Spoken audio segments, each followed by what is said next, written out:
बोल सद्गुरुदेव भगवान की जय।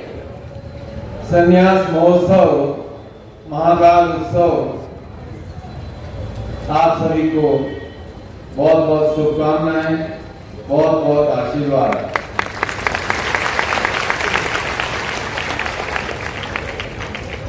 पूरे भारतवर्ष में यात्रा करता हूं। आज तक इस प्रश्न का मैं उत्तर नहीं दे पाया हूं कि संन्यास महोत्सव का आयोजन छत्तीसगढ़ में ही क्यों होता है। इसका मुझे कोई जवाब मिलता नहीं है, न दे पाता हूं। आप शायद भारतवर्ष के साथियों को बता सकें कि भाई हम हैं जो गुरु को विवश कर देते हैं प्रेम के द्वारा कि हर साल हमारे यहाँ 2 बड़े आयोजन संपन्न हों। ये जो आपकी गुरु के प्रति सेवा है, भक्ति है, यही इसका आधार है। और ये सेवा और भक्ति के द्वारा आप गुरु पर थोड़ा ऋण चढ़ा रहे हैं। जब भी कोई शिष्य गुरु की सेवा करता है तो उसका अर्थ होता है कि वह गुरु का ज्ञान कार्य करना है। और सेवा का अर्थ है ज्ञान को अपने भीतर उतारना। सेवा का अर्थ है अपने जैसे ही सहृदय व्यक्तियों को अपने साथ जोड़ना। सेवा का अर्थ है एक मजबूत संगठन तैयार करना। और जब शिष्य ये सब कार्य समर्पण भाव से करता है तो गुरु का कर्तव्य हो जाता है कि वह अपने शिष्यों को प्रतिदान के रूप में निरंतर और निरंतर शक्ति प्रदान करे, जिससे उनके जीवन में भौतिक और आध्यात्मिक दोनों प्रकार की उन्नति हो सके। भौतिक उन्नति के बिना आध्यात्मिक उन्नति संभव नहीं है और आध्यात्मिक उन्नति के बिना भौतिक उन्नति स्थायी नहीं रहती। तो जो गुरु और शिष्य का मिलन है, भावों का मिलन, और संसार में सबसे बड़ा मिलन है भाव का मिलन। जब एक दूसरे से भाव का मिलन हो जाता है फिर दूरी, स्थान दूरी कोई मायने नहीं रखती। आप लाख प्रयास कर लें, आप गुरु से नाराज नहीं हो सकते।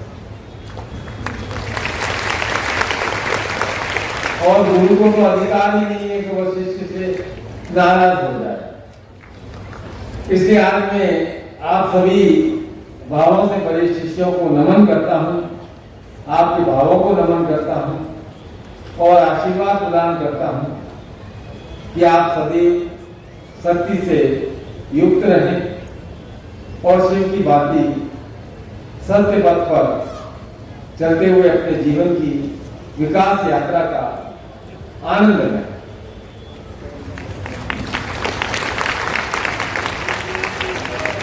गुरु आपकी आप नित्य करते हैं और सन्यासी आदि भी हम संपन्न करते हैं। गृहस्थ रूप की भी आरती करते हैं। उच्च स्वर में कहते हैं ओम जय सन्यासी अग्रणी, जय शांतम रूपम, जय जय सन्यासत्वम, माँ जय भगवत रूपम, ओम जय जय निखिलम, वेद पुराण शास्त्र ज्योतिष मय सत्वम, मंत्र तंत्र उद्धार है साध्य सहित सहितम। तो हम प्रार्थना में कह रहे हैं ज्ञान स्वरूप सद्गुरुदेव, हे अभय के वरदान प्रदान करने वाले निखिलेश्वर, आपको नमन।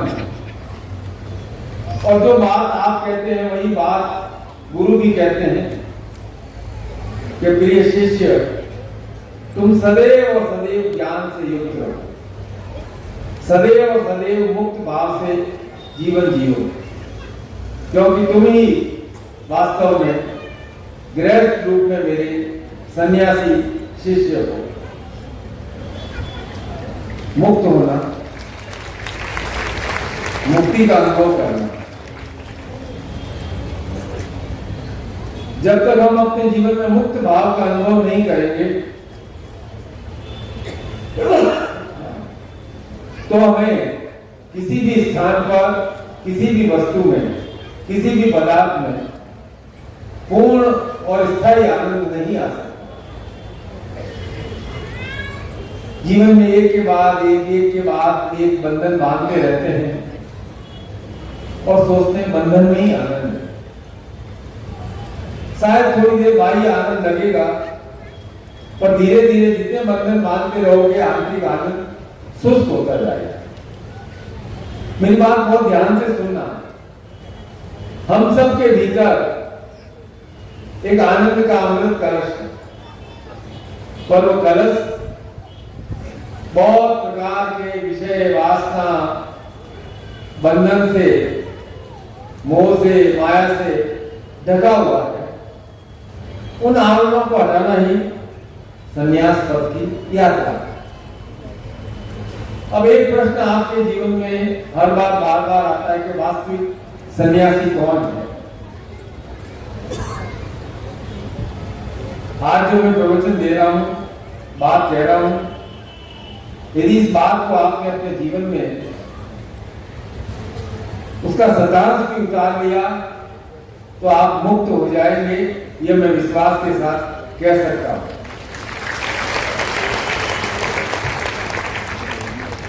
तो प्रश्न आता है कि सन्यासी कौन? मैंने भी इस प्रश्न पर बहुत गहन अनुभव किया कि हिमाचल में, विंध्याचल में या और कहीं विचरण करने वाले सन्यासी हैं, मठाधीश सन्यासी हैं, भगवे कपड़े करने वाले सन्यासी हैं। कौन हमारे आदर्श सन्यासी हैं? तो मेरे विचार से संसार में 3 महान सन्यासी हैं। प्रथम सन्यासी है भगवान श्री राम। दूसरे सन्यासी हैं भगवान श्री कृष्ण। और उन दोनों के ऊपर जो जगत सन्यासी हैं वे हैं महाकाल शिव, जो अजन्मा है और जिन्होंने गृह धर्म की शुभारंभ किया। और आप पुराणों में बार बार पढ़ते हो कि शक्ति प्रकट होती है, शक्ति प्रकट होती है, और हर बार वह शिव का वर्ण करती है, सन्यासी शिव का वर्ण करती है। इसलिए महाकाल शिव हम सभी गृहस्थों के आदर्श हैं, तंत्रेश्वर हैं, मंत्रेश्वर हैं, काल से परे हैं। महाकाल मैं सब पढ़ता हूँ, रामायण बार बार पढ़ता हूँ, श्रीमद् भागवत पढ़ता हूँ, गीता भी पढ़ता हूँ, उपनिषद भी पढ़ता हूँ, वेद भी पढ़ता हूँ, अध्ययन करता हूँ और बार बार मंथन करता हूँ। तो एक नया स्वरूप बार बार मेरे सामने प्रकट होता है, क्योंकि मैं उन्हें कथा रूप में नहीं पढ़ता। उसमें जो कथा में जो भाव है, उस भाव को मैं अपने भीतर उतारने का प्रयास करता हूं, और वही बात मैं आज आपसे करना चाहता हूं। सबसे पहले हम भगवान श्री राम का अर्थात रामायण का विवेचन करते हैं। किसने लिखा रामायण ग्रंथ?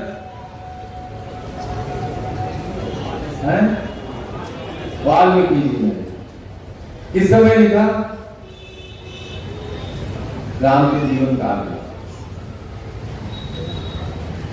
राम के जीवन काल में महर्षि वाल्मीकि ने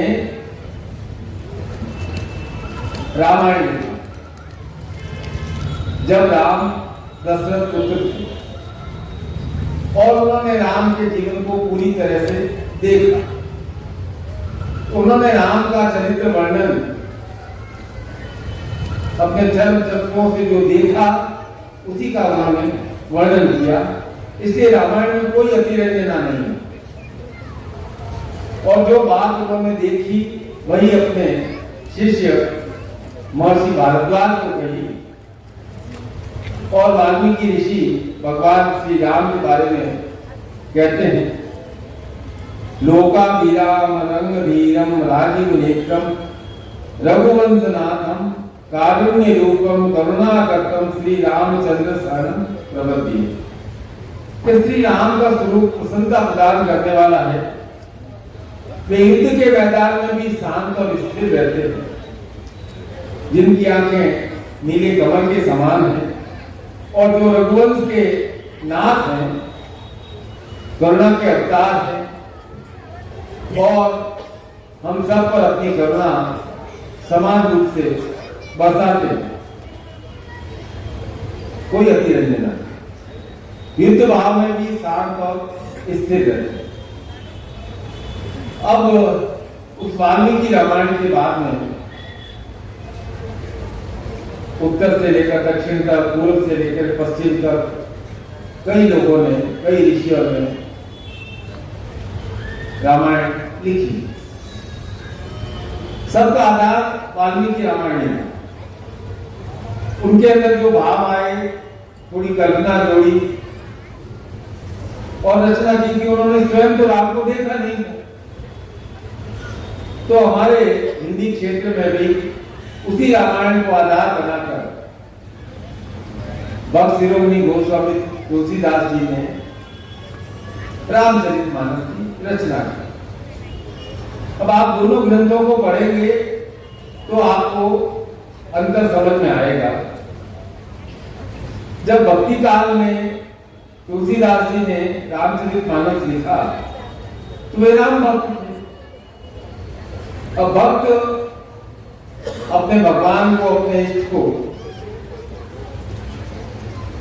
बहुत अतिरंजना के साथ वर्णन करता है। इसके पूरे रामचरितमानस में भक्ति भक्ति भक्ति का ही वर्णन है। इसलिए विनय पत्रिका में तुलसीदास जी लिखते हैं, श्री रामचंद्र कृपालु भज मन हरणम भय भाव भय दारुण नवकंज लोचन कंज मुक्कर कंजारुणम कंदर्प गणित अमित छवि नवनील नीरज सुंदरम पटपीत मानव करित रुचि रुचि नोमी जनक सुतावरम वधुदीन बंधु दिनेश दानव दैत्य दंडन कंदनम रघुनंद आनंदन कंद कौशल चंद दशरथ नंदनम शिर मुकुट कुंडलम तिलक चारु दारु अंग विभूषणम।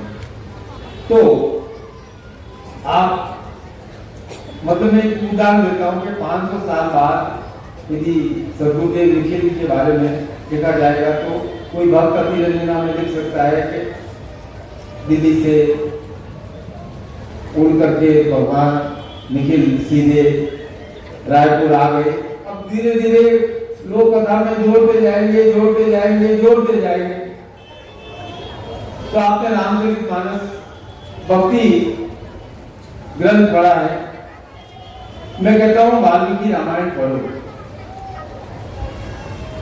हिंदी में ही पढ़ लो, संस्कृत में है तो आपको अपने जीवन के सारे प्रश्नों के उत्तर मिल जाएंगे। फिर आपके जीवन में कोई द्वंद्व संशय रहेगा ही नहीं। क्यों है ऐसा कि वाल्मीकि राम की समकालीन है और वे स्वयं गुरु थे और एक गुरु शिष्य को पूर्ण रूप से देखना चाहता है, उसके गुण भी देखता है, दोष भी देखता है। गुरु केवल शिष्य की प्रशंसा नहीं कर सकता। तुलसी थे भक्त, इसलिए उन्होंने केवल और केवल केवल और केवल प्रशंसा लिखी, प्रशंसा लिखी, प्रशंसा लिखी। अब आप सोचो क्या एक गुरु के लिए ये उचित रहेगा कि वह हर समय शिष्य की प्रशंसा करता है? नहीं। जो गुरु है वह पूर्ण सत्य का बखान करेगा, स्पष्ट तौर पर कहेगा। इसीलिए गुरु का कर्तव्य शिष्य को संपूर्ण बनाए। गुरु कुमार शीश कुंभ है, घड़ी घड़ी काले घोट अंतर हाथ सहार दे बाहर मारे चोट। तो वही वाल्मीकि जी ने रामायण ग्रंथ की रचना की है। भारद्वाज को ये कथा सुना तो भारद्वाज जी जानना चाहते थे कि ऐसा क्या है राम कथा में जिसको पढ़कर, जिस ज्ञान को जानकर मानव जाति संसार रूपी सागर में संतरण कर सकेगी। और राम कथा तो बिल्कुल सत्य विवरण है, कोई अतिरंजना नहीं है, कोई अति भक्ति नहीं है, एकदम विशुद्ध आध्यात्मिक ग्रंथ है। ऐसा है, विश्वामित्र भारद्वाज जी को कहते हैं कि देखो भारद्वाज, राम के गुरु है वशिष्ठ, जिन्होंने चारों भाइयों को ज्ञान प्रदान किया, वेद विज्ञान स्पष्ट किया, और जब उनकी शिक्षा दीक्षा, उन्होंने ही उनको दीक्षा दी। जब उनकी शिक्षा दीक्षा पूर्ण हो गई और चारों बालक घर आ गए, तो राम ने अपने पिता दशरथ से निवेदन किया कि हमारी विद्या पूर्ण हो गई है और इस विद्या को पूर्ण रूप से समझने के लिए हमें पूरे आर्यावर्त का भ्रमण करना चाहिए। महाराज दशरथ ने आज्ञा दे दी, सब आज्ञा दे दी, और राम और तीनों भाई 1-1.5 वर्ष में पूरी यात्रा संपन्न कर पुनः अयोध्या आ गए। ये रामायण में वर्णन है, स्पष्ट रूप से वर्णन है, मेरी ओर से एक भी शब्द नहीं जोड़ रहा। पूरी प्रजा ने स्वागत किया, पर यात्रा के बाद एक विचित्र स्थिति हो गई कि भगवान श्री राम जो उस समय राम थे, सबके अलग अलग भवन थे, वे अपने निवास में बिल्कुल अकेले रहे, न शरीर का ध्यान, न खान पान का ध्यान, न कोई रात रंग का ध्यान, जबकि वो तो राजपूत थे। अकेले शरीर पीला पड़ गया। पिता ने पूछा, देखा कि पुत्र दशरथ तो गए नहीं, भगवान श्री राम क्या आदेश है? पिता है कि पुत्र तुम्हें किस बात की चिंता? क्या यात्रा में कोई ऐसा वैसा अनुभव हुआ है जिसके कारण से तुम चिंतित हो? सामने का नहीं, कोई बात, कोई चिंता नहीं। पर राम का एक रूप देखकर दशरथ चिंतित हो। अब चिंता हो गई है तो समाधान लेने किसके पास जाएंगे? बताओ, चिंता हो जाए, समाधान लेने किसके पास जाएंगे? तो दशरथ गए गुरु वशिष्ठ के पास। बोला, गुरुदेव, ये राम में ये परिवर्तन क्या है और उसका कारण क्या है? तो गुरु वशिष्ठ ने बहुत गंभीर स्वर में कहा, हे राजन, संसार में कोई भी परिवर्तन ऐसे ही नहीं होता है, उसके पीछे कोई विशेष कारण अवश्य होता है।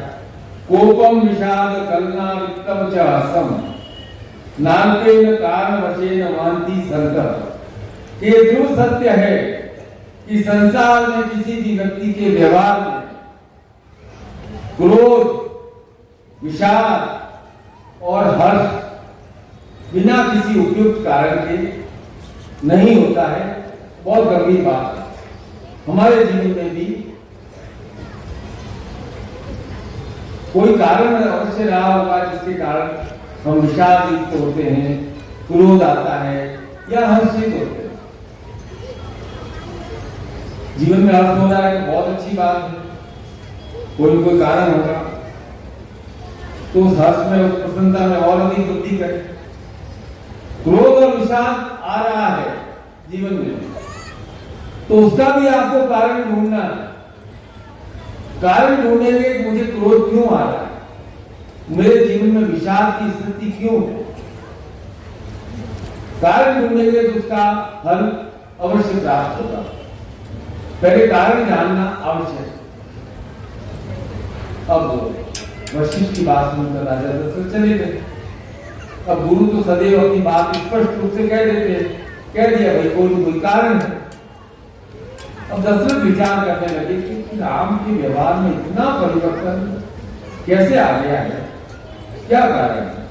उनका चिंतन चल रहा था और राजकार्य संभाल रहे थे। कुछ ही दिनों में महर्षि विश्वामित्र आए, बहुत स्वागत हुआ। दशरथ स्वागत करते हुए कहते हैं, हे महर्षि, आप हमारे यहाँ अयोध्या आए, मुझे बहुत आत्मिक प्रशंसा हो रही है।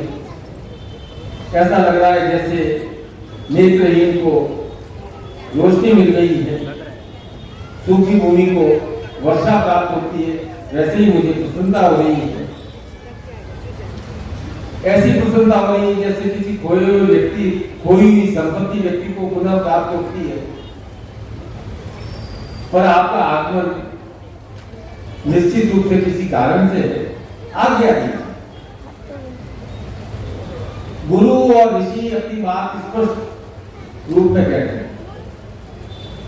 विश्वामित्र ने कहा कि मैं कोई धन की याचना करने नहीं आया हूं, मैं एक विशेष कारण से आया हूं।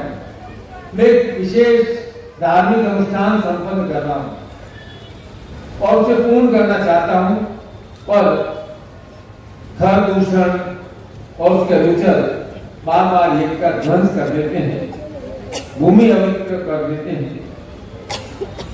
इसलिए और मैंने धार्मिक अनुष्ठान प्रारंभ करने से पहले संकल्प दिया है कि मैं किसी को श्राप नहीं दूंगा। इस कारण मैं समाप्त नहीं करता हूं। मैं चाहता हूं कि आप अपने पुत्र राम को कुछ काल के लिए मेरे साथ भेज दें। वे राक्षसों को समाप्त कर देंगे और यज्ञ के उपरांत मैं उन्हें कई प्रकार की सिद्धियां वरदान दूंगा, जिससे आपके रघुकुल का गौरव बढ़ेगा। मैं उन्हें शिष्य बनाकर विशेष ज्ञान दूंगा, अपनी विद्या के अस्त्र शस्त्र भी उन्हें प्रदान कर दूंगा। और आपके कुल के गुरु वशिष्ठ हैं, मेरे भी गुरु हैं। राम जितने शक्तिशाली हैं, आप उनसे पूछ सकते हैं। आपके सभासद भी जानते हैं। आप तो अविलंब राम को मेरे साथ भेज दो। अरे भाई, अब संसार में सबसे बड़ा वो माता पिता का संतान के प्रति होता है। तो दशरथ भी ये बात सुनकर के बहुत विचार में पड़ गए और हाथ जोड़कर बोले, हे ऋषिवर, राम तो भी 16 वर्ष के भी नहीं हुए। आप ऐसा करो, मेरी विशाल सेना को ले जाओ, वे आपकी यज्ञ की अवश्य रक्षा करेंगे। मैं थोड़ा बुद्धिमान हूं और बुद्धिमान से बुद्धिमान व्यक्ति भी मोह के बस अपने बच्चों को व्यर्थ के बखेड़ों में नहीं भेजते हैं। और दशरथ विश्वामित्र को समझाए, देखो माता पिता का मोह कैसा होता है। बोला, ऋषिवर क्यों चिंता करते हो आप? संसार में समय समय पर महाबली जन्म लेते हैं और काल चक्र पूरा होने पर संसार छोड़ करके चले जाते हैं। मैंने भी सुना है कि दूर देश में एक राक्षस राज महाबली रावण भी है और सुना है कि उसके बारे में सामने सारे देवता भी असहाय है। मैं कैसे आपकी सहायता कर सकता हूँ? अब विश्वामित्र बड़े ही ज्ञानी थे, तपस्वी थे और तपस्या के कारण उनका स्वभाव भी थोड़ा उग्र स्वरूप था। तो दशरथ की नाम सुनकर उन्हें थोड़ा क्रोध आ गया। तो क्रोध आ गया तो दशरथ घबरा गए। तो दशरथ जी ने सलाह के लिए गुरु वशिष्ठ को बुलाया। बोले, मुझे इस उलझन का समाधान दीजिए। उनके पास गए। वशिष्ठ ने कहा, देखो राजा, 4 बातें। पहली बात, तुम्हें अपनी कुल परंपरा के अनुसार रघुकुल रीत चलाए, प्राण जाए पर वचन न जाए, उसे निभाते हुए तुम्हें राम को विश्वामित्र के साथ अवश्य भेजना चाहिए। दूसरी बात उन्होंने कही कि विश्वामित्र स्वयं बहुत शक्तिशाली है।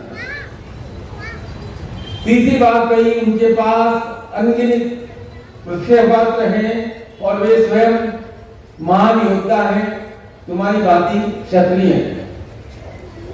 चौथी बात उन्होंने कही कि मैंने ज्ञान दिया है और विश्वामित्र की देखरेख में राम की प्रतिभा और अधिक निखरे, इसलिए आप मेरी सलाह माने तो राम को भेज।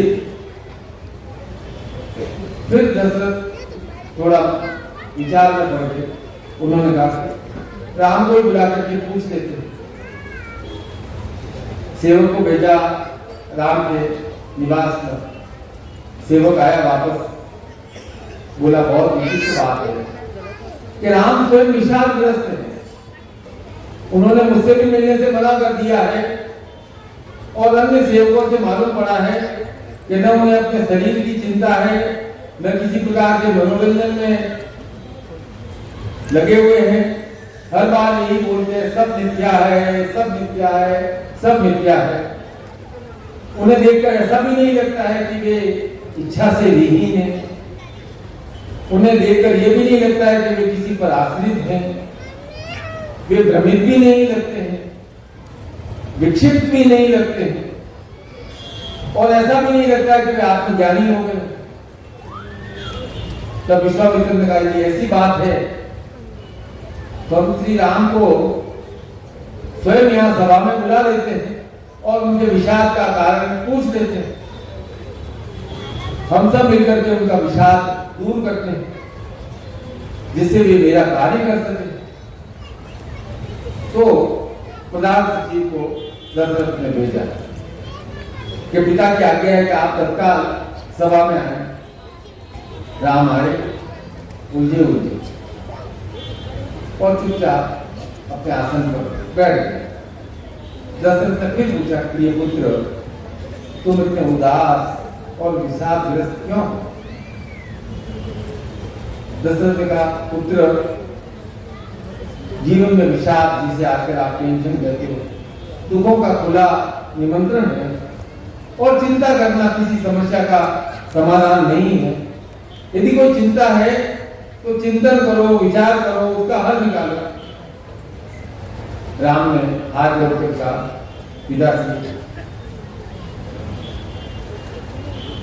मैं तीर्थ यात्रा पर गया, भ्रमण किया, कुछ विचार अलग अलग जगह से आए जिसने मुझे जकड़ लिया है और मेरी आशाओं को छिन्न भिन्न कर दिया। मेरी बात ध्यान से सुनना कि राम सभी के सामने प्रश्न कर रहे हैं। क्या प्रश्न कर रहे हैं? राम का पहला प्रश्न क्या था?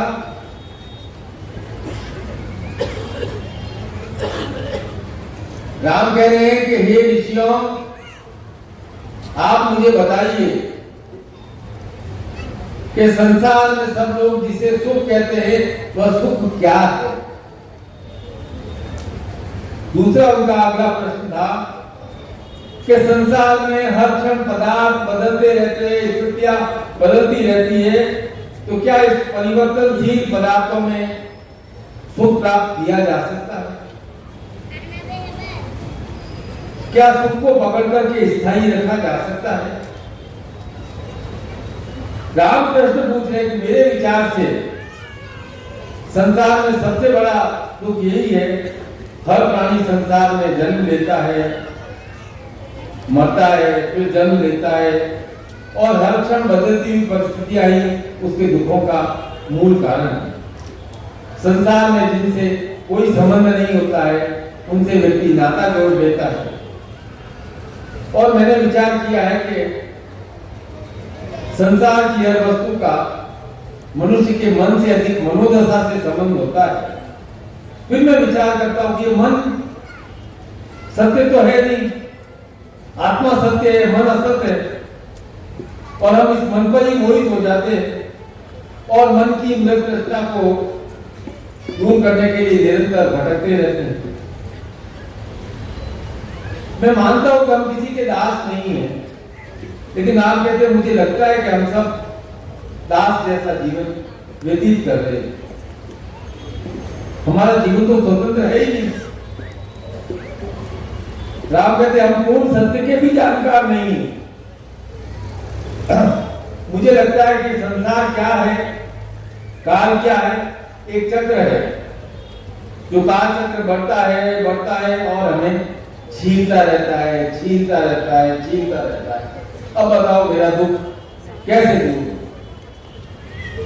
कौन प्रश्न पूछ रहा है? ये राम। और राम हम सब में स्थापित है। जो राम पूछ रहे हैं वही प्रश्न हर व्यक्ति ज्ञानियों से, ऋषियों से पूछता है कि ठीक है कि राम हमारे आत्मा में विराजमान है, तो आत्मा भी मन के माध्यम से प्रश्न पूछती रहती है। तो राम जो प्रश्न कर रहे हैं वो विचित्र नहीं है। आप अपने आप से भी यही प्रश्न पूछो। हो सकता है कि आपको अपनी आत्मा से अधिकतर प्रश्नों के उत्तर मिल जाए। सब विचारशील साधक हो आप। और सद्गुरुदेव लेकिन सदैव हर प्रवचन में कहा करते थे कि प्रत्येक शिष्य को आत्मावलोकन करना चाहिए, अपने आप से प्रश्न करते रहना चाहिए और समाधान भीतर से ही प्राप्त होता है, क्योंकि भीतर ही ब्रह्म का वास है, गुरु का वास है, वहां से भीतर से ही समाधान प्राप्त होगा, दूसरे का दिया हुआ ज्ञान नहीं आएगा। सद्गुरुदेव की, सद्गुरुदेव की, सद्गुरुदेव की। ओम हर हर। राम के प्रश्न अभी तो खत्म नहीं हुए हैं। राम कहते हैं चित्तम कारणम अर्थान तस्मिन सती जगत त्रयम तस्मिन क्षीणे जगत क्षीणम तत्क्षितिशय प्रेत। कि भाई राम कह रहे हैं कि ये धन संपत्ति अस्थिर चंचल है, और अधिक धन प्राप्ति और अधिक धन प्राप्ति की लालसा ये लक्ष्मी जगाती रहती है और ज्ञानी अज्ञानी सबके मन को कलुषित कर देती है और कलुषित भी कर देती है। और इस लक्ष्मी का नहीं होना दुखियों को भयभीत भी कर देता है। मुझे समझ में नहीं आ रहा है कि लोग इतने भाग क्यों रहे हैं, दौड़ क्यों रहे हैं, जबकि काल रूपी मूसक इनको निरंतर कुतरता रहता है, कुतरता रहता है, कुतरता रहता है। काल का चक्र तो कभी रुकता ही नहीं। लोगों का दीमक मनुष्य के जीवन को क्षय करता रहता है, क्षय करता रहता है। विशदयम अपि धीरमाम अन्यत्यम अपि क्षेणक्षम खेदित्यपि सानंद तृष्णा कृष्णेव सर्वरि। और राम कहते मुझे ऐसा लगता है कि ये मन मुझे उड़ाए चला जा रहा है, जैसे वायु एक सूखे पत्ते को उड़ाती है। ये मन ही है जो संसार के सारे पदार्थों का कारण है और तीनों लोगों का अस्तित्व मन संचित पदार्थों से ही है। जैसे आप सोचते हो स्वर्ग में भोग विलास के साधन है, पातालोक में नागराज का शासन है, ये सब आपके मन के विचार है और इन विचारों से आपके तीनों लोगों का अस्तित्व बना लिया। राम स्पष्ट कह रहे मैं जानता हूं, मैं धीर हूं, मैं वीर हूं, परंतु में बहुत अधिक लालसा है। ये लालसा हमें वीरू बना दे। मैं दृष्टि संपन्न हूं, पर ये लालसा, ये तृष्णा मुझे अंधा बना दे। मैं आनंद स्वरूप हूं, लेकिन ये लालसा मुझे दयनीय बना दे। राम एक के बाद दूसरा प्रश्न पूछ रहे हैं। आगे राम कहते हैं कि मैंने जो मनुष्य जीवन के बारे में विचार किया है, सब लोग कहते हैं कि जीवन का सर्वश्रेष्ठ काल कौन सा काल होता है?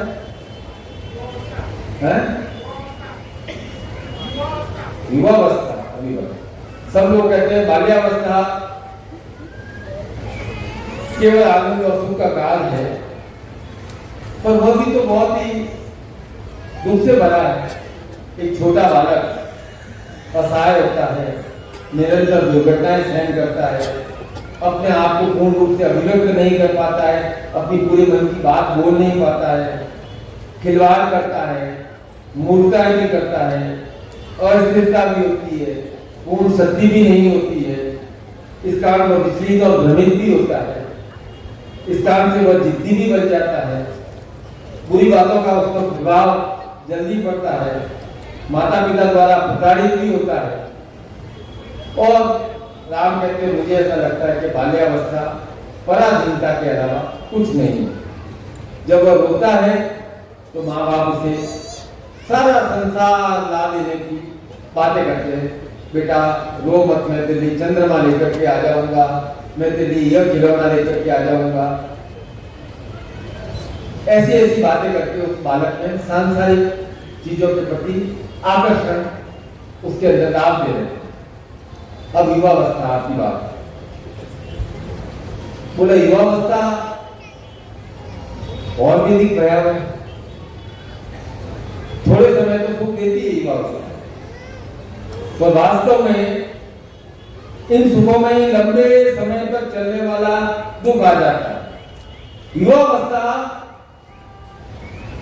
हमारे मन में, हमारे शरीर में हजारों प्रकार की लालसाओं की ज्वाला प्रकट करती है, जो कि उसके युवा हृदय का भक्षण करती रहती है।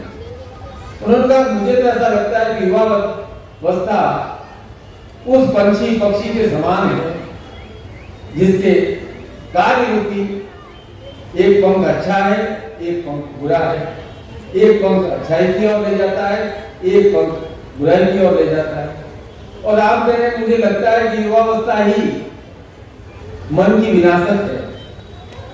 ये जीवन के प्रति क्रांति भी उत्पन्न करती है, जीवन के प्रति आसक्ति भी उत्पन्न करती है। और युवावस्था में केवल और केवल शरीर शरीर शरीर ही अच्छा लगता है, और ये हमारा शरीर ही तो मन का विनाश कर रहा है। युवावस्था में क्या होता है, हर समय हम लालसाओं से, काम से आसक्त रहते हैं। अब जिस शरीर में केवल मांस, रक्त, हड्डी, बाल और त्वचा है, उसमें हमें सौंदर्य दिखाई देता है। और राम कहते हैं वृद्धावस्था जब आती है तो मनुष्य अपनी सारी इच्छाओं को पूर्ण करने में असमर्थ हो जाता है, और उसकी इच्छाएं तो बढ़ती फूलती रहती हैं। तब वृद्धावस्था में, जीवन के सांध्य काल में, वह पूछता है मुझे क्या करना चाहिए। तब तक बहुत देर हो चुकी होती है। उसके लिए अपना जीवन क्रम, अपनी जीवन शैली बदलना असंभव हो जाता है। वह अपने जीवन को सार्थक नहीं बना पाता है। राम कहते हैं कि एक गंभीर प्रश्न और कर रहे हैं कि मनुष्य जीवन में जो सांध्य काल होता है वो कितना रहस्यमय और स्तब्धकारी है। कोई भी प्राणी, चाहे वो चक्रवर्ती सम्राट भी क्यों न हो, कितना भी विराट विशाल क्यों न हो, जरा रूपी, व्याधि रूपी राक्षस उसे दबोच ही देते। ये राम के प्रश्न है। अब आप सोचो कि राम उस समय किस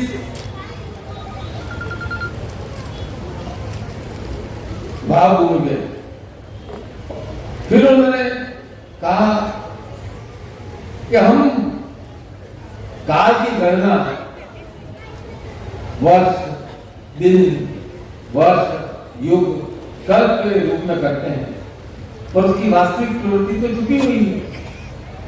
हर चीज पर काल हावी है, काल हावी है, निर्मम है, क्रूर है, मायावी है, अतृप्त है, और हम उस काल का विभाजन तो कर ही नहीं सकते हैं। अब जिसका विभाजन नहीं कर सकते हैं, उसका विनाश भी नहीं कर सकते। और संसार में ऐसी कोई छोटी बड़ी वस्तु नहीं है जिसे काल चक्र में नष्ट न करता हूं। राम कह रहे मेरे मन में तो यही विचार आता है कि ये काल है, जब सृष्टि का विलय होता है तब यह विश्राम करता है, और फिर उसी में ही काल में नई सृष्टि छुपी हुई है। अब देखो, राम अपने सभासदों में, वाल्मीकि के सामने, विश्वामित्र के सामने, वशिष्ठ के सामने ये प्रश्न कर रहे हैं, और राम कहते हैं कि मेरा निवेदन है कि मैं उसे वीर नहीं मानता जिसने शक्तिशाली सेना पर विजय प्राप्त कर ली। मैं उसे वीर नहीं मानता जिसने बाधाओं को पार कर लिया। मैं तो उसे वीर मानता हूं जिसने मन और इंद्रियों के रूप सागर से पार पाया हो, उस पर विजय प्राप्त की हो।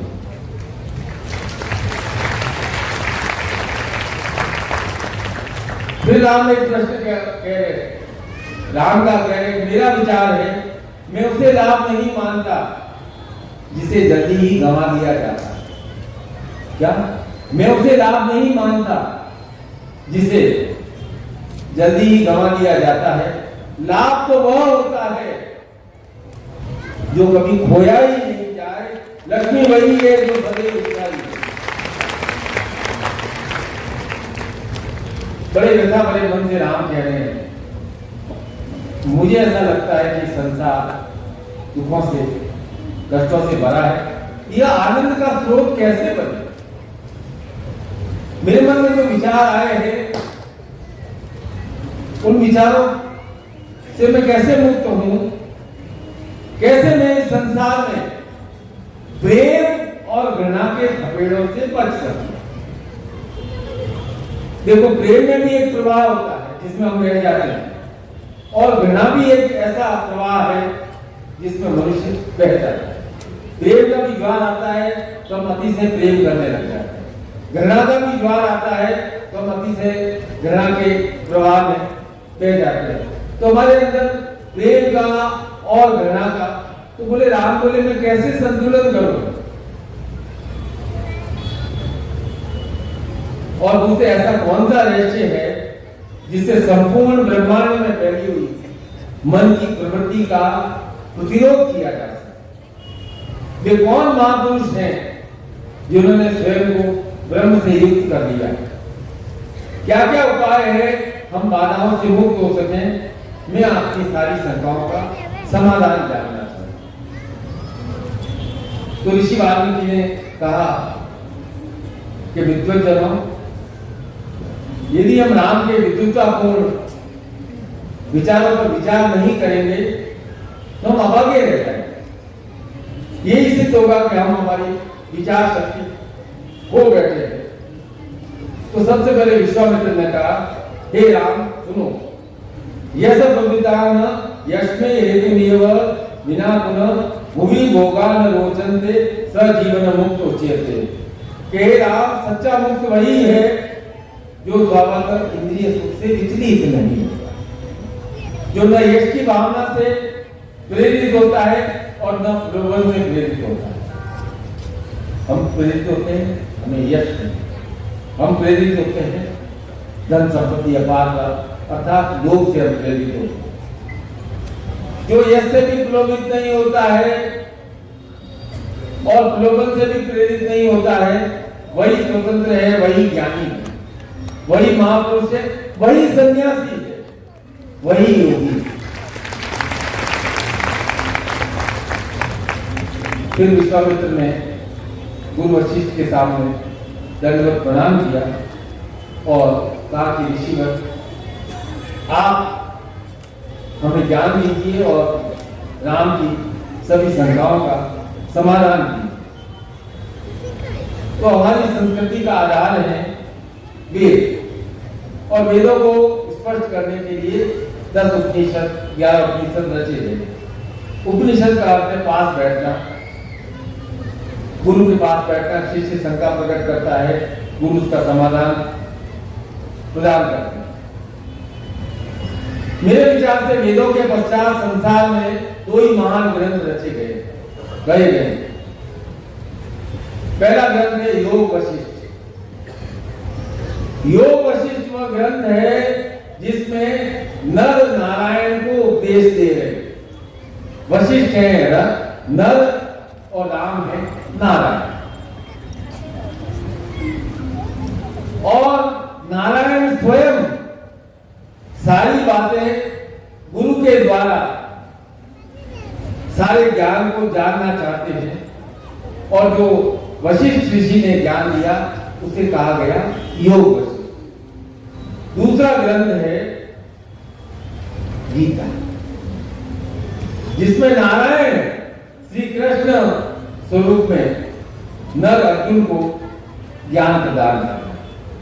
इन दोनों ग्रंथों के अलावा संसार में और कोई मूल्यवान ग्रंथ नहीं है जिसमें जीवन के सभी स्थितियों का एकदम स्पष्ट रूप से विवेचन हो। ऐसा दोनों के अलावा कोई ग्रंथ नहीं। जो बात त्रेता युग में वशिष्ठ ने राम को कही, वही बात द्वापर युग में कृष्ण ने अर्जुन को कही।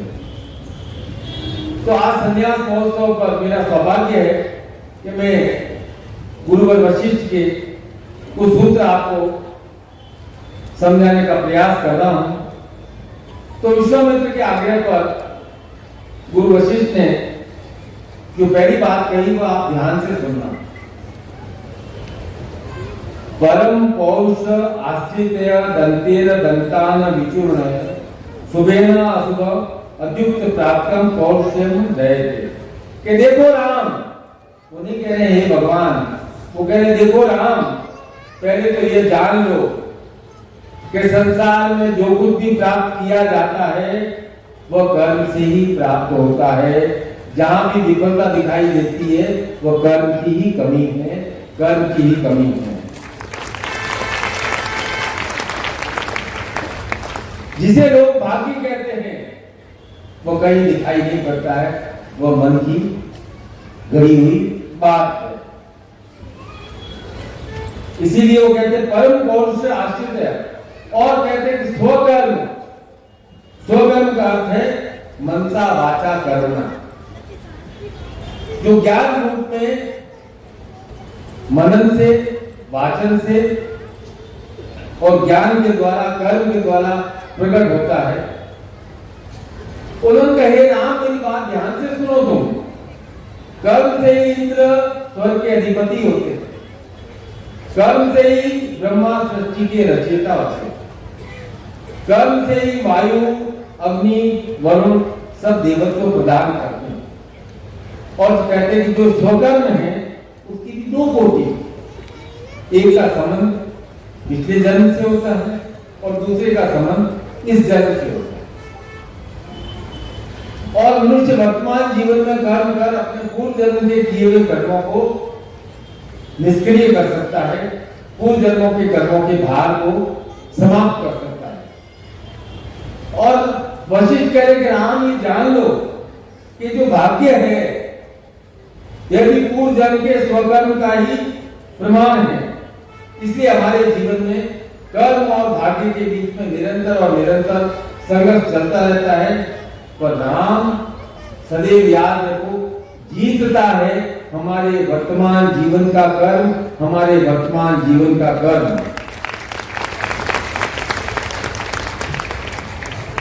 कितने हजार साल पहले योग वशिष्ठ में यह कहा हो गया। उस काल में भी वशिष्ठ स्पष्ट कह रहे हैं कि जो व्यक्ति यह कह रहा है कि मेरा भाग्य मुझे घसीट रहा है वह मूर्ख है। देवता भी उस व्यक्ति का परित्याग कर देते हैं जो केवल भाग्य भाग्य का रोना रोता रहता है। इसलिए प्रत्येक मनुष्य को कर्म करना चाहिए, कर्म करना चाहिए। स्वयं के कर्म से ही पूर्व जन्म के दोषों से मुक्ति प्राप्त हो सकती है। इस जीवन में जीवन संवर सकता है। सदगुरुदेव की, सदगुरुदेव की, सदगुरुदेव की। ओम हर। इसलिए मैं आज इस व्यासपीठ पर कह रहा हूं, हे लिखित शिष्यों, कर्मशील बनो, भाग्यवादी मत बनो। भाग्य पर भरोसा मत करो, अपने कर्मों पर भरोसा करो। पिछले जन्म में क्या किया है याद नहीं। इस जीवन के प्रारंभ में कुछ सुख सुविधा प्राप्त हो गई, पर वह भी स्थायी नहीं रहेगी यदि इस जीवन में कर्म नहीं किया तो। इसलिए मैं चाहता हूं मेरा प्रत्येक शिष्य, गुरु का प्रत्येक शिष्य कर्मरत रहे। आप अपनी उन्नति के लिए प्रयास करते और जब आप प्रयास करते रहते हैं तो सबसे अधिक प्रसन्नता आपको गुरु को होती है, अन्य लोगों को तो द्वेष आएगा। उनके बारे में विचार करो ही मत। मुझे समझ में नहीं आता है कि आप रोज अखबारों में राशिफल क्यों देखते? 10 अखबार होते हैं, 10 में अलग अलग लिखा रहता है।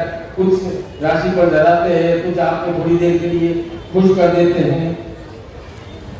अब क्या उस राशिफल में लिखे हुए अनुसार आपका महीना, वार, दिन, वर्ष बीतेगा या आपके कर्म के अनुसार आपका दिन, महीना बीतेगा? बताओ।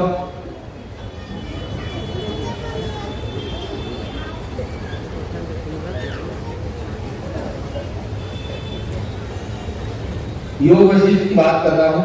राम का प्रश्न है और वशिष्ठ राम को स्वकर्म के बारे में बता रहे हैं कि हे राम, स्वकर्म के लिए मनुष्य को अपने प्रयास से ज्ञान प्राप्त करना चाहिए।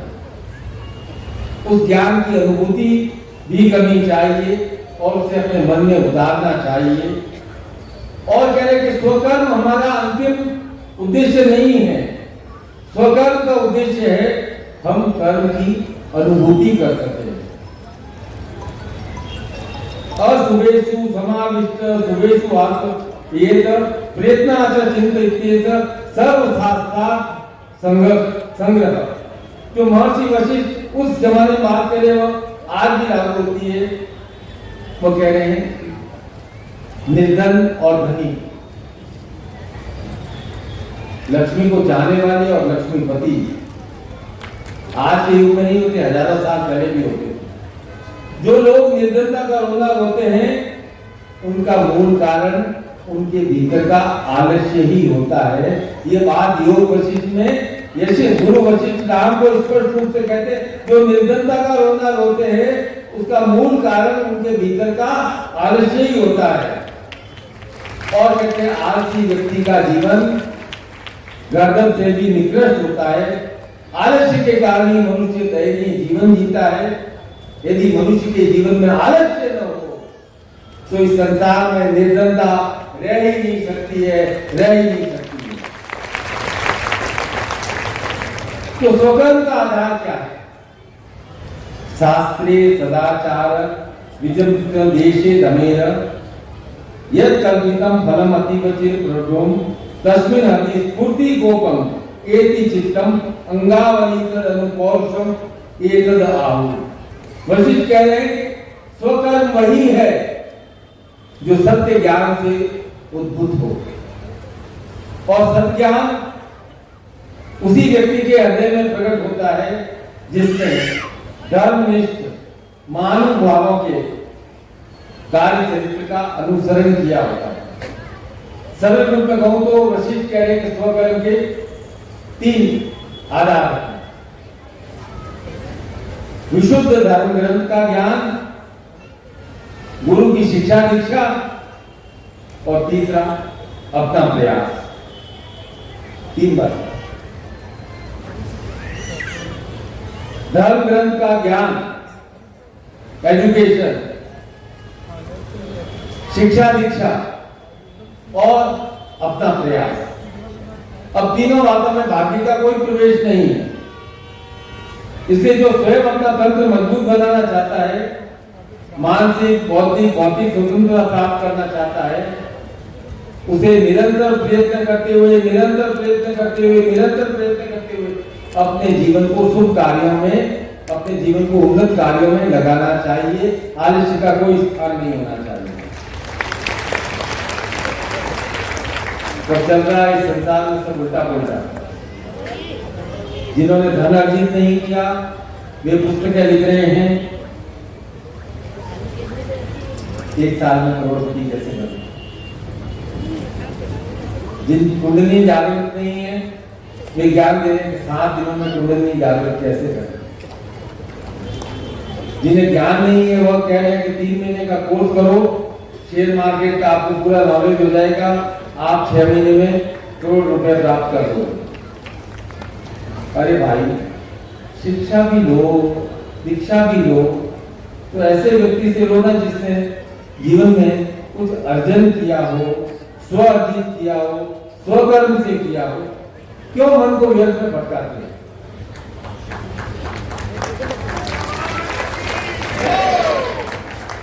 ये मन ही हमारा सबसे बड़ा अस्त्र शस्त्र है।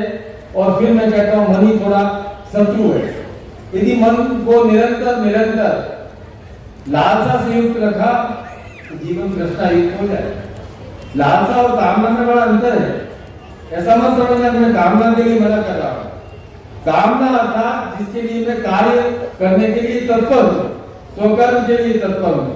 और लालसा भाग्य से मुझे यह मिल जाए, भाग्य से मुझे यह मिल जाए, भाग्य से यह मुझे मिल जाए।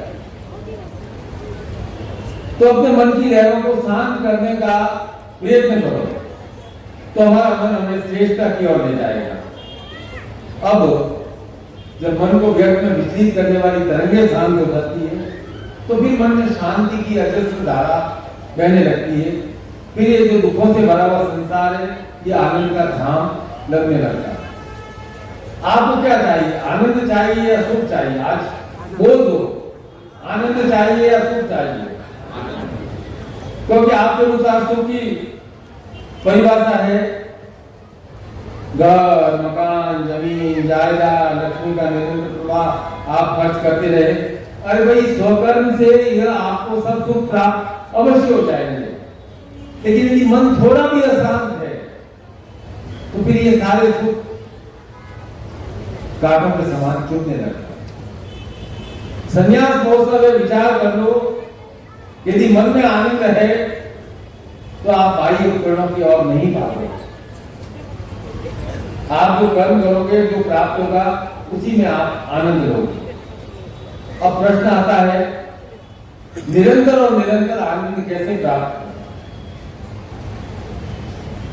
तो महर्षि वशिष्ठ योग वशिष्ठ में राम को बता रहे हैं कि एक उपाय है अनुसंधान। विचार ज्ञाते तत्वम तत्वाद विश्रांति आत्मनि अतो मनसी शांतिम सर्व दुख परिचय। कि अपनी शक्ति, अपनी बुद्धि, अपनी कार्य क्षमता के द्वारा सही समय पर किया जाने वाला कार्य क्या? अपनी शक्ति, अपनी बुद्धि, अपनी कार्य क्षमता और सही समय पर किया जाने वाला कार्य यह है अनुसंधान। यही है अनुसंधान का पुरस्कार।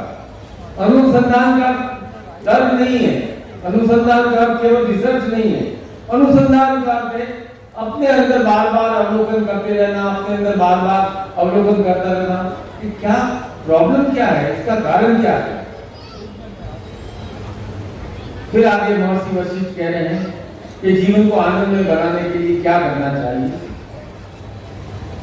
जिसे आप मोक्ष कहते हैं, मुक्ति कहते हैं। वो कहते हैं कि मोक्ष के, मुक्ति के, स्वतंत्रता के 4 द्वारपाल। मोक्ष द्वारे द्वारपाल चत्वार परिकीर्तिता समो विचार संतोष चतुर्थ साधु संगम। कि पहला है द्वारपाल संतोष, दूसरा द्वारपाल है सत्संग अर्थात श्रेष्ठ जनों के साथ मित्रता, तीसरा है अपने अंदर बार बार अवलोकन करते रहना, अवलोकन करते रहना, चौथा द्वारपाल है आनंद के मोक्ष के लिए आत्म नियंत्रण, कंट्रोल, अपने मन की इंद्रियों पर कंट्रोल। अरे भाई, यदि मन में संतोष नहीं है, आत्म नियंत्रण नहीं है, श्रेष्ठ पुरुषों के साथ सत्संग नहीं है, तो बहुत बड़े राजनीतिज्ञ से या बड़े सेठियों से मित्रता करनी आवश्यक नहीं है। जो अच्छे विचारों वाला व्यक्ति हो उनसे मित्रता कीजिए, आपको शुभ सलाह प्राप्त होगी। यदि मन में विचार ही नहीं है, जानने की प्रवृत्ति नहीं है, फिर कहते हो कि आप संसार चक्र में मैं बहुत दुखी हूं, तो क्या होता है? इसलिए गुरु के पास संतोष मिलता है, इसलिए गुरु का संग सत्संग का आ गया। इसलिए गुरु आपको बार बार आत्मज्ञान की प्रेरणा देंगे, जिसे आप स्वयं अनुसंधान करें, तब जिसे आप संसार में सुख कहते हैं। रोज दर्पण में देखो, मैं तो कहता हूं आप नाटक करो दर्पण में देखते हुए और मन के विचारों को चलने दो। जिस दिन आपको आपसे खुद से बात होने शुरू हो जाएगी ना, उस दिन में क्या करते हो आप? धूप बत्ती जलाते हो, आरती करते हो, मंत्र जप करते हो, मंत्र जब कहीं मुख से चलते विचलित हो जाते हो, लेकिन उस काल में आपसे बात होती है, आपको अपनी समस्याओं का कारण प्राप्त होता है। कारण प्राप्त होगा तो समाधान प्राप्त होगा। तो समाधान का समय मंथन करने चाहिए। सुकरात कहते हैं कि बहुत कुरूप था। एक बार वो दर्पण में देख रहा था तो उसका शिष्य देख करके मुस्कुरा दिया। सुकरात ने कहा कि तुम सोच रहे होगे कि मेरे जैसा व्यक्ति भी दर्पण में क्या देख रहा है। बोले मैं रोज दर्पण देखता हूं, मुझे अपनी कुरूपता का ज्ञान होता है कि शरीर अच्छा रूप से नहीं बना हुआ है, तो मैं रोज प्रयत्न करता हूं कि मैं श्रेष्ठ कार्य करूं जिससे मेरी यह अस्थि जन्म की जो कुरूपता है वह गौण हो जाए और मेरा ज्ञान प्रकट हो जाए। तो उसने कहा इसका मतलब सुंदर व्यक्तियों को दर्पण नहीं देखना चाहिए। उन्होंने कहा सुंदर व्यक्तियों को तो अवश्य ही दर्पण देखना चाहिए। उन्हें दर्पण देकर के विचार करना चाहिए कि वे जितने सुंदर हैं उतने सुंदर कार्य भी उनको करने हैं। कहीं ऐसा ना हो कि उनके बुरे कार्य उनके सौंदर्य को ढक दे। सदगुरुदेव की, सदगुरुदेव की, सदगुरुदेव की। ओम हर हर। शरीर की सुंदरता तात्कालिक समय के साथ बढ़ती है। मैं कितना भी प्रयास करूं, उम्र का प्रवाह रोक नहीं सकता हूं। तो दर्पण में देखने का अर्थ है अपने भीतर देखना। अब मैंने योग वशिष्ठ के कुछ लोग आपको बताए। 4 सर्गों में विभिन्न अध्यायों में वशिष्ठ ने राम को ज्ञान प्रदान किया और राम अपनी आत्मा में मग्न सुनते हुए उस ज्ञान का सत्य ग्रहण कर रहे थे। जब वशिष्ठ ने राम की सारी शंकाओं का समाधान कर दिया तो विश्वामित्र खड़े हुए और उन्होंने कहा कि हे गुरुवर, आप महान हैं। आपने सत्यपाद के द्वारा यह सिद्ध कर दिया है कि आप ही सद्गुरु हैं। दर्शनान स्पर्शाद शब्दाद कृपया शिष्य देखे जन ध्येय समावेश सांभवास ही देशी कर। गुरु वही है जो अपनी दृष्टि से, अपने स्पर्श से, अपने कथन और अनुग्रह द्वारा शिष्य में चेतना का प्रवाह करे, तब शिष्य में ज्ञान जागृत होता है। तब शिष्य त्रिविध अधिदैविक, अधिभौतिक, अधिआध्यात्मिक दोषों से मुक्त हो जाता है और तीक्ष्ण ज्ञान प्राप्त करता है। गुरु वास्तव में क्या है? आपकी तीक्ष्ण शक्ति का जागरण और आपकी ज्ञान की धार पर बार बार धार लगाने वाले, जिससे आपकी बुद्धि सदैव ज्ञान युक्त रहे, चैतन्य रहे, यही है गुरु का शक्तिपात। अब विश्वामित्र वशिष्ठ को और कह रहे हैं कि आपके ज्ञान से तो राम आत्मज्ञानी हो गए। आप इन्हें शरीर की चेतना में पुनः लाए, क्योंकि मुझे इनके द्वारा इस लोक में भलाई के लिए बहुत कार्य करने हैं और मेरे स्वयं के लिए भी करने हैं। तो सारे ऋषियों ने राम को नमन किया और ऋषियों ने विश्वामित्र को पूछा, जब आप बताइए कि राम क्या है? तो विश्वामित्र ने कहा कि राम परमात्मा है, वे सृष्टि करता है, सृष्टि पालक है, सृष्टि उद्धारक है, वे सबके मित्र हैं, वे हम सब में उपस्थित हैं। हर में राम है। जैसे ही राम गए हम मरा हो जाते हैं, समाप्त हो जाते हैं। जब तक हम जीवित हैं हमारे अंदर राम है। वे देवताओं के भी देवता हैं और सारे देवता उन्हीं की अभिव्यक्ति का स्वरूप है। राजा दशरथ भाग्यशाली है जिनके पुत्र स्वयं श्री राम हैं। और मैं काल के गर्भ में देख रहा हूं विश्वामित्र कह रहे कि रावण भी भाग्यशाली है जिसे राम के हाथों मोक्ष प्राप्त हो।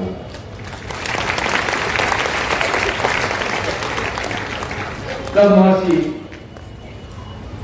वशिष्ठ ने राम के मस्तक पर हाथ रखा और कहा कि राम उठो, ये समय विश्राम का नहीं, संसार में प्रसन्नता लाओ। जब लोग बंधन में हों तब किसी गुरु के लिए, किसी योगी के लिए, किसी देव के लिए आत्मा में लीन होना उचित नहीं है। फिर वशिष्ठ राम की सुषुम्ना नाड़ी में सूक्ष्म रूप से प्रविष्ट हुए, राम के प्राणों में हलचल हुई और उनका मन कार्य करने लगा। प्रणाम करके बोला, ऐसा कुछ नहीं है गुरुवर, जिसे मैं करूं या न करूं, आप मेरे गुरु हैं, आपके वचन का सदैव और सदैव अवश्य पालन होगा।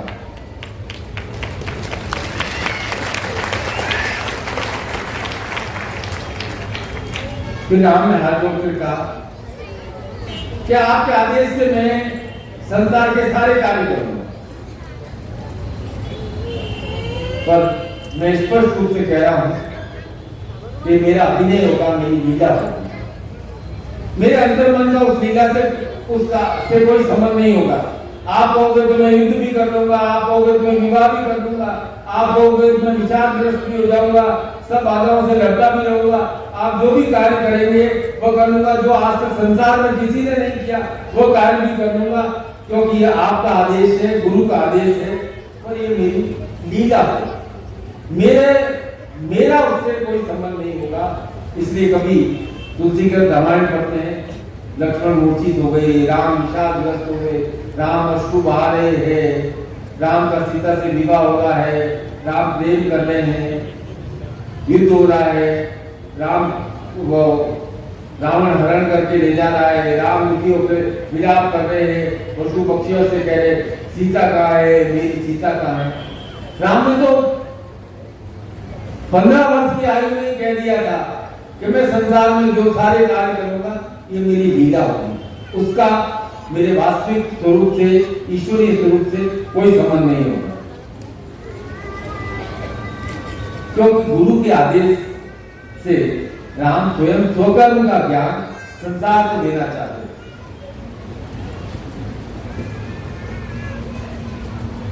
एक दो नहीं, अनेक बात है स्वकर्म के द्वारा ही समाप्त होती है। कृष्ण के जीवन में यही हुआ, संघर्ष संघर्ष संघर्ष संघर्ष भी किया और मोह भी नहीं रखा, और संघर्ष में भी कोई विचलन नहीं, निष्क्रिय होकर अर्जुन के माध्यम से संसार की कहानियों को ज्ञान दिया। आप कहते हो राधे राधे राधे, कृष्ण और राधा का प्रेम कितना विशाल है, और कृष्ण वृंदावन में थे, वृंदावन से गए तो पूरे जीवन वृंदावन वापस आए। जिस उम्र में गए थे कंस को मारने, युद्ध करने, उसके बाद वापस वृंदावन आए ही, पूरे जीवन ही नहीं आए। आप कहते गोपिया कृष्ण, आप रासलीला और कोई उनकी लीला देख करके चकित रह जाते। प्रकट कर दिया कि मुझे मोह नहीं, मैं ये सब कर रहा हूं, लीला कर रहा हूं। तो जो भी ईश्वरीय अंश होते हैं वे माता के गर्भ से ही जन्म लेते हैं, पर वास्तव में वे दुख सुख से परे होते हैं, क्योंकि संसार में दुख और सुख दोनों से भरा हुआ है। वे स्वकर्म के द्वारा संसार के सामने उदाहरण प्रस्तुत करते। आप किससे सीखते? माता पिता से, पूर्वजों से, अपने मित्रों से, सहयोगियों से, उनके देखा देखी आचरण करते हो, और यही आपके जीवन में दुखों का कारण है। इसका मतलब ये नहीं कि आप अपने पिता की आज्ञा मानो ही नहीं, लेकिन अपने मन की सुनकर के कुछ तो स्वकर्म भी करो ना। पिताजी ने दुकान खोली, आप उस दुकान में बैठ गए, आपने क्या किया?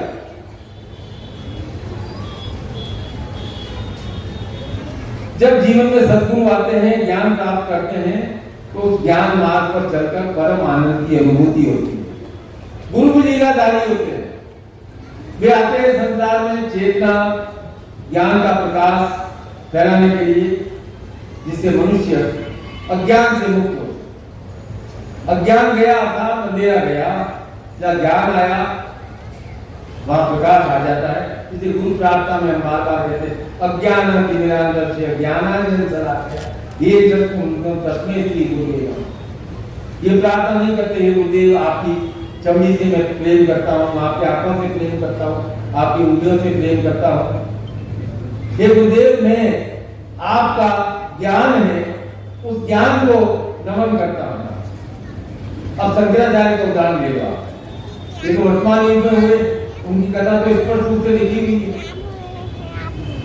जन्म हुआ केरल में, 9 साल की आयु में, 9 साल की आयु में सारा ज्ञान ग्रहण कर लिया गुरुओं के पास। और 15 वर्ष होते होते सारे ग्रंथ विवेक चूड़ामणि, शंकराचार्य, कनकदारा स्तोत्र से लेकर के शिवाष्टकम, सारे ग्रंथ रच दिए 15 वर्ष की आयु में। और फिर पूरे 5 वर्ष की यात्रा पूरी कर 15 वर्ष के बाद उन्होंने कुछ नहीं। और 33 वर्ष की आयु में सिद्धार्थ चले गए। उन्हें मालूम नहीं था क्या?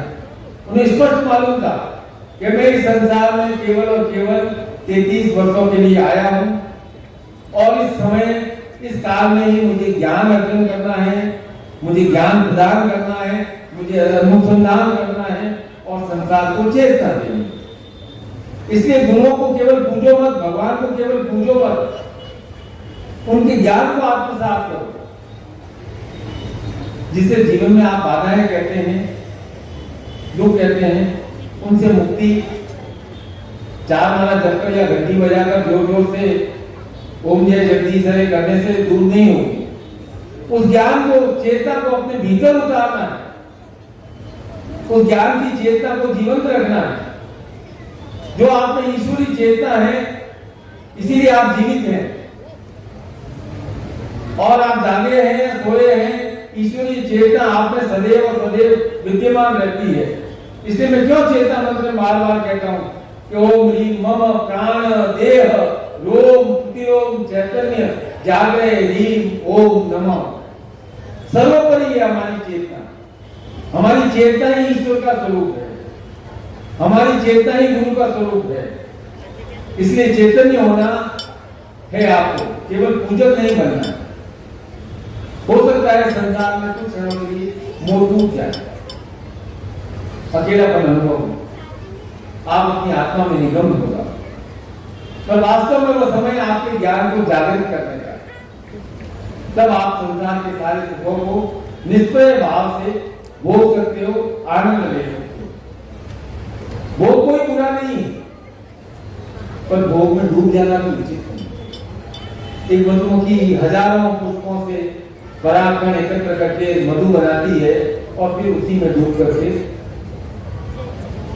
मर जाती है। ऐसा जीवन चाहिए क्या? नहीं। यदि ऐसा जीवन नहीं चाहिए तो एक ही उपाय है, अपनी शक्ति का विकास अपने स्वकर्म के द्वारा, अनुसंधान के द्वारा, सत्संग के द्वारा अपने कर्म दोषों को समाप्त करना। अब ये जो आपका जन्म हुआ है, इतना समझ लो ये भाग्य का स्वरूप है। किस स्थान में पैदा हुए, किस घर में पैदा हुए, जन्मान पिता मिले, माता मिली, निर्धन मिले, ये सब भाग्य का स्वरूप। बस भाग्य वहां स्टॉप हो जाता है। आगे आपका स्वकर्म, आपका स्वकर्म, आपका स्वकर्म। इसलिए वास्तव में आप इस जगत में विष्णु है, पालन करता है, और मैं सारे संसार के स्त्री पुरुषों को विष्णु और लक्ष्मी का स्वरूप मानकर नमन करता हूं। लक्ष्मी है शक्ति का स्वरूप और विष्णु है पालन करता का स्वरूप। आप भी अपने घर परिवार का पालन पोषण करते हैं और लक्ष्मी का सहयोग लेते हैं जीवन में लक्ष्मी स्थायी भाव में रहे, मां विद्या के रूप में रहे, अपनी शक्ति को जागृत नहीं रखोगे और संसार से अति मोह बना के रखोगे तो फिर दुख होगा। मेरे पास मिलने आते हैं, नाती को ये तकलीफ है, पोते को ये तकलीफ है, मैं कहता हूं कब तुम उभरोगे? अरे भाई आप अपना कर्म करते रहो, आने वाली संतानें अपना कर्म करती रहेगी, आप उन्हें गाइडेंस दो, उनके तकलीफ में आप स्वयं दुखी मत हो, आप उन्हें कहो बेटा कर्म करो, सब अच्छा हो जाएगा। तो जो 4 बातें कही मैं पुनः दोहराऊं, संतोष, श्रेष्ठ संग, सत्संग, अनुसंधान और आत्मनियंत्रण। और हमारे सद्गुरुदेव हमारे साथ हैं, जो उन्होंने जीवन जिया, अनुभव किया, वो अनुभवजन्य ज्ञान ही संसार को प्रदान किया। अब हमारे सामने गुरु का अनुभवजन्य ज्ञान है। फिर भी संसार में हम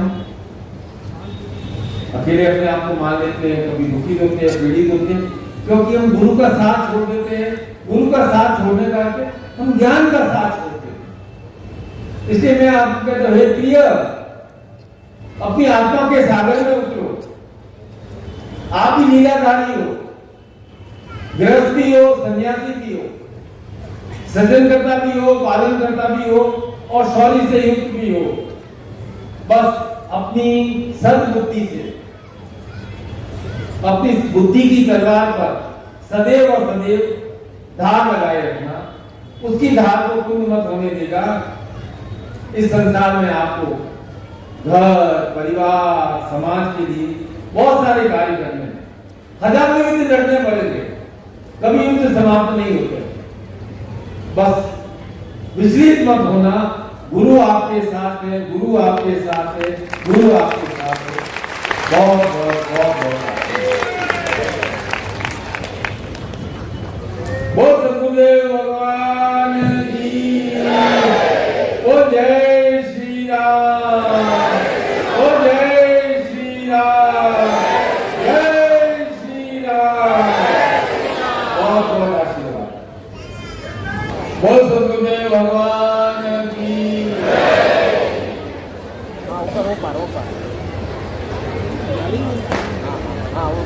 शांत हो जाए। बहुत व्यस्त रहा आज आपका दिन। संन्यास महोत्सव, महाकाल महोत्सव, देव दीपावली संपन्न कर रहे हैं। और जो लोग यहाँ बैठे हैं वे अपने घरों में फोन करके अवश्य कहें कि आज ही घर में और घर के बाहर दीपक अवश्य जलाना है। आज देव दिवाली है और यह उत्सव हम सबके लिए बहुत महत्वपूर्ण है। जब देवताओं की कृपा हम सब पर बरसती है,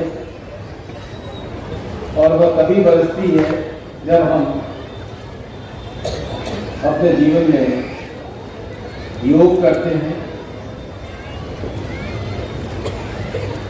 हम जीवन में ज्ञान के मार्ग पर चलते हैं,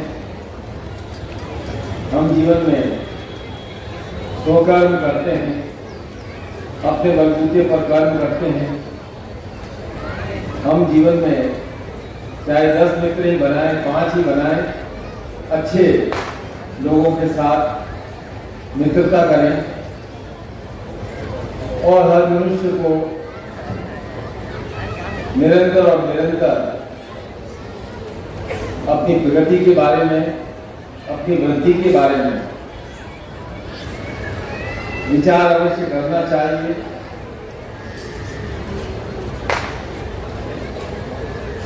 अब त्रेता युग में धर्म और आदर्श को प्रधानता दी जाती है। नीति और वचन का पालन होता था। युद्ध भी मर्यादा के अनुसार होता था। पर काल चक्र किसी के लिए रुकता नहीं है, युग परिवर्तित होता रहता है। आप में से कई 20वीं शताब्दी में जन्म लिया, जिन्होंने 21वीं शताब्दी में जन्म लिया और कुछ को 22वीं शताब्दी भी मिलेगी और कुछ को नहीं मिल पाएगी। पर सृष्टि तो रुकेगी नहीं, वह तो निरंतर चलती रहेगी। फिर त्रेता के बाद द्वापर आया और भगवान श्री कृष्ण आए। फिर धर्म की स्थापना हुई, अर्थात धर्म की हानि होती रहती है और महापुरुष आकर पुनः धर्म की स्थापना करते हैं। फिर कह रहे हैं अभी चल रहा है कलयुग। ये हमने युगों में बांट दिया है। समय चक्र तो निरंतर और निरंतर गतिशील है। कलयुग अर्थात हमेशा मनुष्य आज के बारे में विचार नहीं करता है, कल की ही चिंता करता रहता है। वर्तमान में जीता ही नहीं।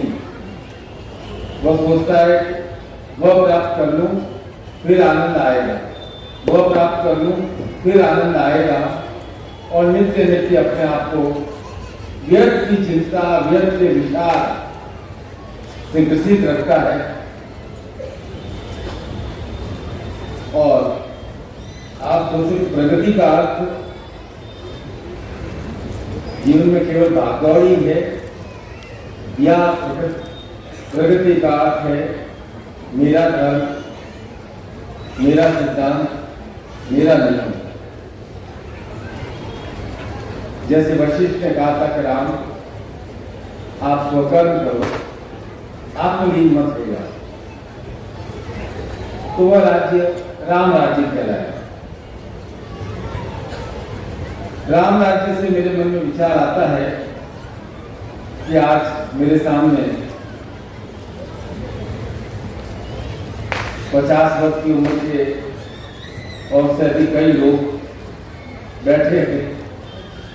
सत्य सत्य मन में विचार करना उन्होंने कल्पना भी नहीं की कि हमारे यहाँ भी हमारा भगवान श्री राम का मंदिर पुनः बनेगा। हताशा, निराशा का वातावरण था। संघर्ष कर रहे थे, लेकिन एक सूत्र में बंद कर रहे। संघर्ष करते रहे और कोर्ट में लड़ी, बाहर लड़ी, कई लोग शहीद हुए और उनके कारण से ही हमने हमारा अधिकार प्राप्त किया और हमने रामलला को उनके स्थान पर, उनके जन्म स्थान पर अयोध्या, जिसे नवनगरी में प्रमुख कहा जाता है,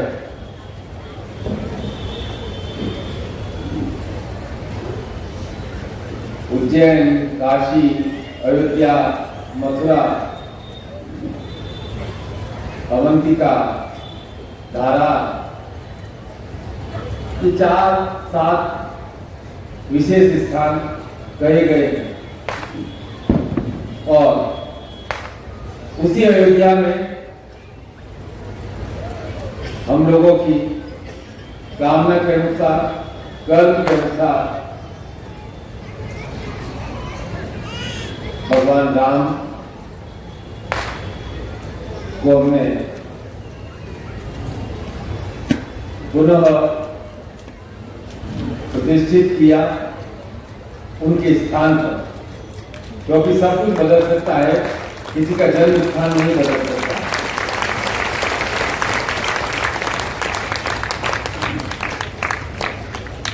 और वो हमने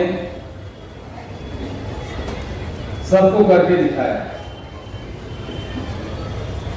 और पूरी दुनिया विचार करती रही इतना बड़ा हिंसा के बिना ये क्रांति कैसे संभव हो गई, क्योंकि ज्यादातर लोग हमें हारी हुई विचारधारा वाले लोग मानते हैं और हमारे यहाँ यही बार बार सिखाया जाता रहा है, संघर्ष मत करो, जो ईश्वर चाहेगा वही होगा। जबकि न योग वशिष्ठ में ऐसा लिखा है न गीता में ऐसा लिखा है। नवीन ही उल्टी बात ही कहने लगे और धीरे धीरे हम दासत्व के भाव से विकसित होते गए और 22 जनवरी 2024 में मैं स्वयं साक्षी था। रामलला मंदिर के प्राण प्रतिष्ठा समारोह में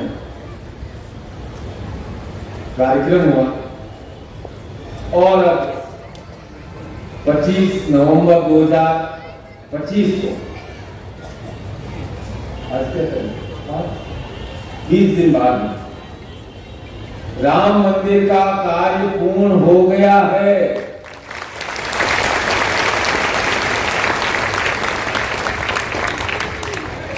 राम मंदिर परिषद में भगवान शिव का, भगवान गणेश का, हनुमान जी का, सूर्य देव का, देवी भगवती का, देवी अन्नपूर्णा का और सहस्त्रनाथ का मंदिर सामान्य जन हम सब के लिए दर्शनार्थ प्रारंभ हो जाएगा। 7 मंडप बनाए गए। महर्षि वाल्मीकि जिनके बारे में सुबह चर्चा की थी, महर्षि वशिष्ठ, महर्षि विश्वामित्र, महर्षि अगस्त्य और राम के सहयोगी निषाद राज, राम की सहयोगी सबरी और अहिल्या के मंदिर भी पूर्ण हो गए हैं और 25 नवंबर को दर्शनार्थ उपलब्ध हो जाएंगे। और उसके साथ ही भक्त शिरोमणि तुलसीदास जी का जटायु और गिलहरी की भी प्रतिमा का स्थापन किया गया है। और राम मंदिर पर ताकि 50 किलोमीटर दूर से भी दिखाई दे, वह ध्वजा 22 फीट लंबी और 11 फीट चौड़ी ध्वजा है और उस पर सूर्य देव का चित्र है। ओम हमारा जो प्रणवाक्षर है और इक्ष्वाकु वंश का कोविदार वृक्ष है, वह जिन्हें अंकित किए गए हैं। उन सारे वैज्ञानिकों को बहुत बहुत आशीर्वाद।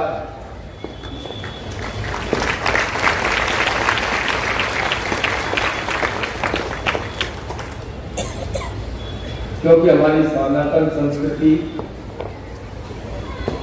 शिक्षा, चेतना और आध्यात्म ही है और आप सबको, हम सबको गर्व है कि प्रभु श्री राम के मंदिर का, जो हमारे हृदय में तो वास करते ही हैं और आज उस विशेष स्थान पर अपने पूर्ण गुरुओं के साथ, परिवार के साथ स्थापित हो गए। और विशेष बात यह है कि राम मंदिर का फैसला आने से पहले गुरु पूर्णिमा का आयोजन वहीं पर, कौन सा, दासेवकपुरम में किया गया और तब मैंने घोषणा की थी कि 2 साल में हम मंदिर का निर्माण प्रारंभ कर देंगे। तब तक शिलाएं गड़ के रख रहे थे और वो 2 साल में हो गया। उसके बाद राम मंदिर, रामलला स्थापित हुए। उसके बाद भी हमने गुरु पूर्णिमा का शिविर वहां पर आयोजित किया और आप में से कईयों को सौभाग्य मिला कि आप भगवान श्री राम के बाली गुरु के दर्शन कर सकें। इस बार भी गुरु पूर्णिमा अयोध्या में,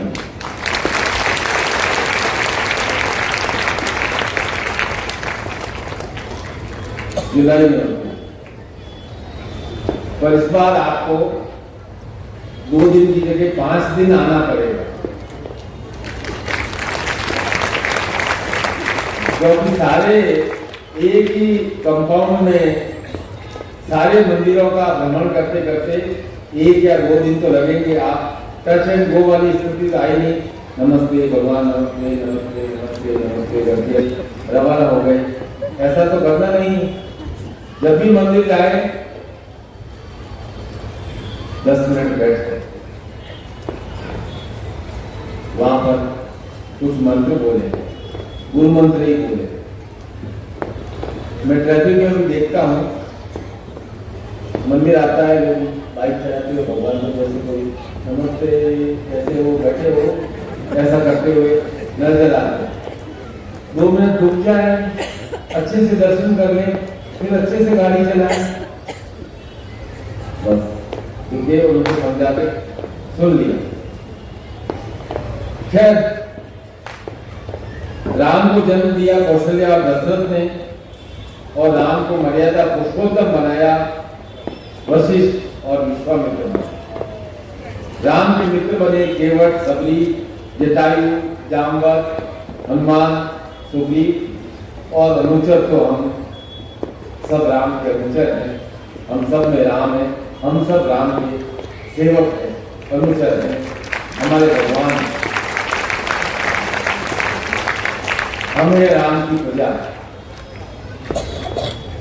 जैसे हमारे राम जी हैं वैसा ही आचरण करने का हम जीवन में प्रयास करेंगे। स्नान कौन कौन करता है रोज?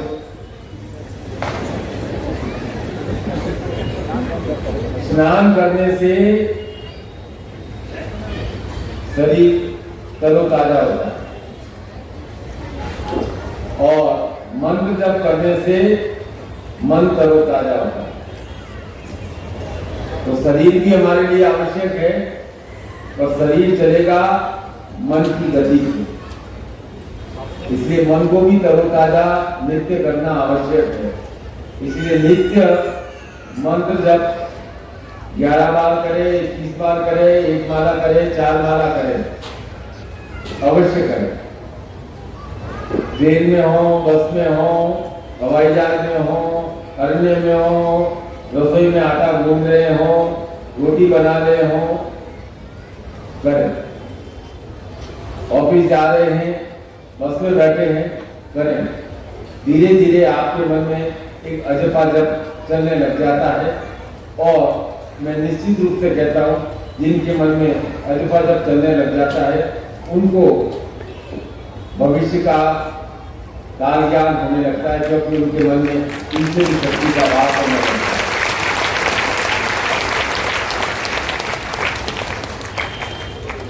वो प्रक्रिया दोहराएंगे, थोड़े दिनों तक लगेगा कि ये क्या हो रहा है मेरे शरीर में, कुछ स्पंदन जैसा हो रहा है।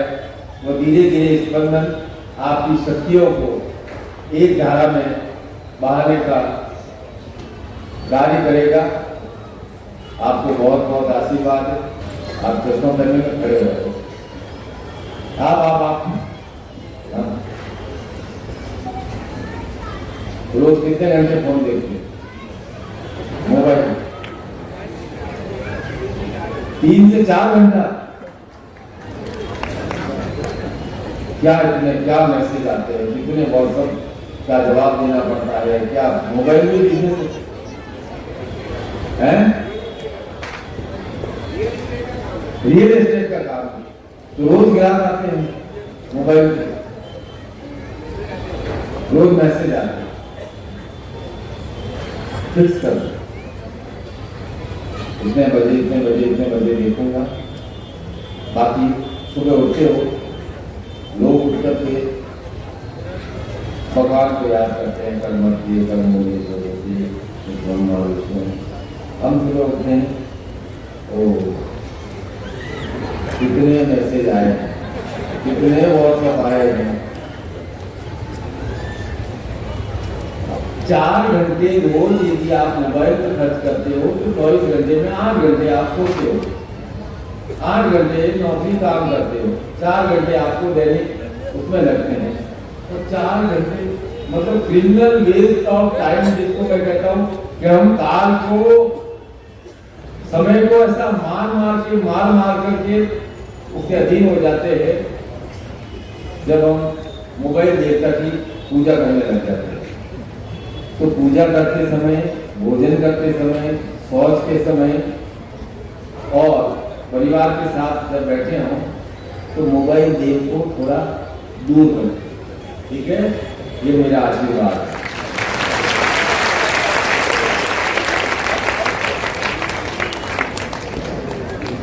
छत्तीसगढ़ राज्य शासन के शिक्षा मंत्री और हमारे गुरु भाई श्री गजेंद्र यादव जी श्री गुरु चरण में पुष्प अर्पित करने आए हैं। सादर आमंत्रित।